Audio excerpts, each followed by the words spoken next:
తిరుమలలో వెంకటేశ్వర స్వామి కన్నులు కనిపించకుండా అంత పెద్ద నామం పెట్టి ఎందుకు మూసేస్తారో తెలుసా? ఒకప్పుడు తిరుమల వెంకటేశ్వర స్వామికి అంత పెద్ద నామాలు ఉండేవి కాదు. తన కన్నులతో అందరినీ చూసేవారు. అయితే అప్పట్లో కొంతమంది అధికారులు తిరుమలలో చేసే చిన్న చిన్న తప్పులకు చాలా కఠినంగా శిక్షింపబడేవారు. అది అలాగే కొనసాగడంతో తిరుమలలో స్వామివారి ముందుకు వెళ్లడానికి అందరూ భయపడేవారు.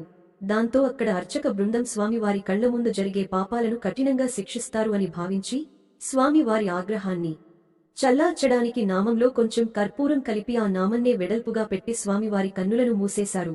కాని ఏకంగా కళ్లను మూసేస్తే స్వామివారి ఆగ్రహానికి బలవుతారు అని భయపడి వారం మొత్తంలో ఒక్క రోజైన లక్ష్మీవారం మాత్రమే అంత పెద్ద నామాన్ని తీసేసి చిన్న నామం పెట్టి స్వామివారి నేత్ర దర్శనానికి అందరికీ అవకాశం ఇస్తారు.